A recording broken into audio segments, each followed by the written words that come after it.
tino pesa na baleki no nyoso ya musique. Humble. Comme qui dit ça pour le batroté. Biso basala biso pona koyemba, basala biso pona kosala ba émission belete. Basala biso pona le batroté. Je pense que c'est la musique humble. Voilà. Tes œuvres parlent à ta place. Merci Frère. Mais tout le monde a eu la prestation, net ici il n'y avait rien, donc on yemba toujours à la hauteur. Je ne sais pas, difficulté, n'a pas moment où on n'a pas si façon dont on exprimer, il y a mon corps que bimsa, on attend on yemba qu'on l'a pas, sinon on t'aime comment parce que attends autour au monde, ce qu'on a en quartier, tous les bisous mon quartier à quoi ça toujours waouh. C'est quand il y a les pas de design. Oyo nzambe achia kati na ngai eza munene mingi.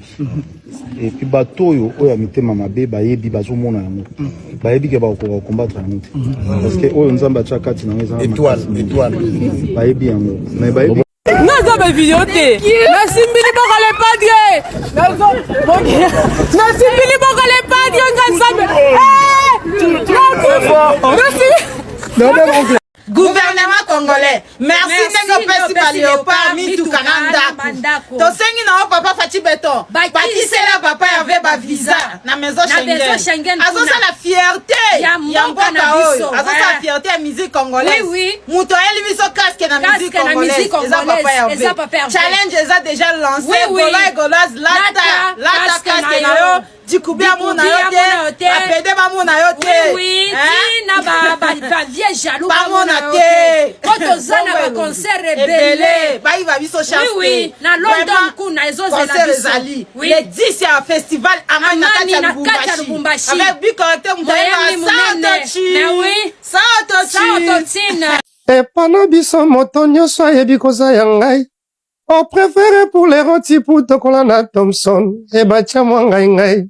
Napima na mwa ki kalakasa basalangwa mosaka. Chéri Kongolo.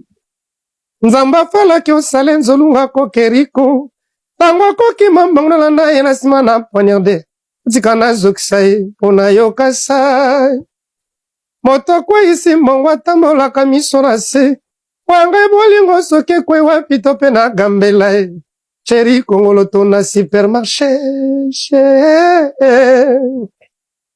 Moto benga kanga lider le loigno rengai. Ba photo yo to kanga ya tianga sinya kwa. Sinoni makufa Ba komi grave na zana sweze tasime ozate.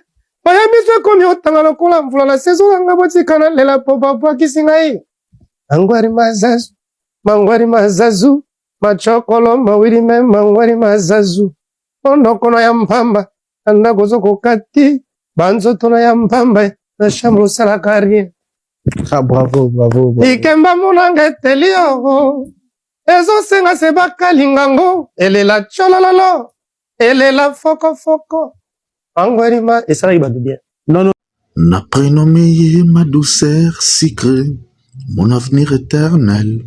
Yahweh salelanga miracle, pona yebaye, c'est un amour étrange, un amour qui ne vit que dans mes songes, un amour illusoire qui m'apporte aux anges, nayoka baloba, les spirituels attirent les physiques, naboiba critique, ndotolanga sans polémique, et koko kisama, un jour ekoya, Tokota nangonga na ye assemble Gauloise gladiator Vena biso kulutu biso wera son orchestre na ye mobimba boye bango ki batala ba Gaulois ndako wera son ba Gaulois mais basala ka semble basala hypocrisie ya mauvaise doctrine ya quoi ko na plateau de télévision ba finga fere mais ba finga ki fere tena encore rien ba pesa qui de faire la chance tant on sabino ki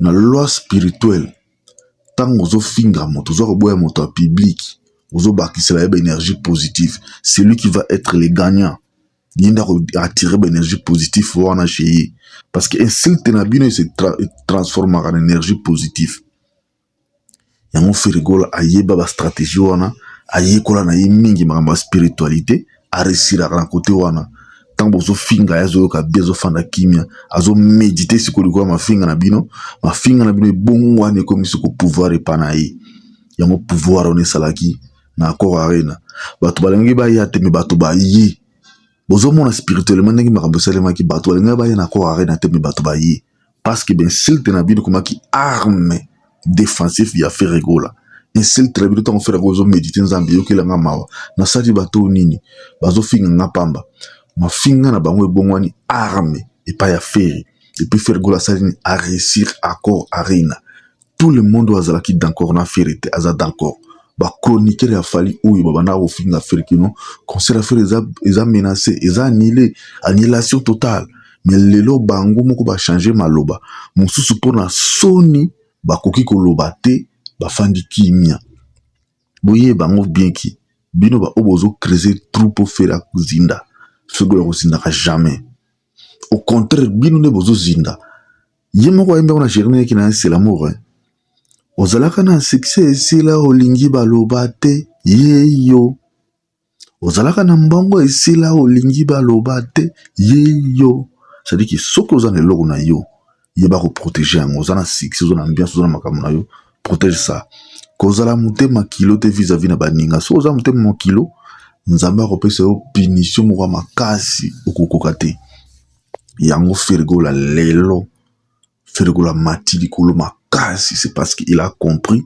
la loi spirituelle qui étoile na ndenge azanango baza ko combattre yango il faut pas qu'il y a répondre bango soki abika ko répondre bango c'est lui qui va tomber a ko tomber une erreur na bango ba réussir raison pour laquelle on va faire quoi silencier de vous faire des révélations où il bien monter ngana zapi spiritualité mais moi je suis dans une famille coutumière et je vous parle des choses où spiritualité de kana coutume moi j'ai eu la chance il y a osala trop spiritualité parce que ngai na koli na village na bisoté na komi na temple na biso la spiritualité te moi je suis du bas où il est territoire na biso Bambessa ser na biso azawana Aminata na Masia azaki ministre ya ancienne ministre vice-ministre à éducation nationale ser na biso wana bato village na biso mais biso za ba spirituel mais biso moi j'ai eu cette chance na botami na Kisangani na ki na bazu ile na ki na territoire mususu loin ya territoire na ngana bimi kuna na ina Kivu na Grand Kivu na Nord Kivu et c'est là où j'habite c'est là où j'ai eu cette chance ya kozala makambo ki continuité mais ça me rattrape soukba ma événement ma kasi lié na famille 3 jours avant na mona ba makambo bilé na ba songe même moto na message ne trop soit linga kufa les embala kisanga makambo ba liwa lobela blanc ba bloko moko boy et 3 jours après mona ka moto moko akufi o kozala moto na yebi o moto tan susu aza famille to za famille te to moto na message ki ne makasi alors bon ça la très attention tant aux zones internet aux finga bato plus aux finga bato c'est toi qui es en train de détruire ton énergie positive tant aux finga moto s'il to bimisi wana et bon wana ka énergie positive et pas na moto aux finga ye yo siko ba énergie positive ne bimaki et ko tikala et ko zongela aussi négatif énergie négative eza ko détruire yo oza ko yeba te sans le savoir yango to pekisa ka bato ki so la mui na tongo ko finga no bato te ko finga bato te siko lingo finga moto lobela nde ba œuvre na ye mais ko finga personnalité na ye privé te vie na ye privé ko finga moto so fingi vie na ye privé ozo se maudire yo moko ezaka malédiction te ezaka biso ne to attirer ba énergie négative plus tozana maloba mabe na monoko plus makambo mabe ilandaka nde biso ilandaka bato to lobela bango te mais ezongelaka biso moko c'est là où les gens ne comprennent pas c'est là où la force de faire l'exercice résider il ne parle plus bizarrement tant que le moment bien avant à comprendre qu'il y a un temps mais tant qu'on vite à comprendre à tika koloba de mon frère abikino à qui dans Londres t'as vu si bato kino ba jeune artiste ba tika te ko lekana ba TV ba sala ba émission belé c'est parce que plus vous sala ba émission na télévision de warande ba ko induire on erreur o bana ko finga bato warande ba ko induire on erreur o critiquer bato boya bato c'est là où tu vas perdre force à toi faire rigoler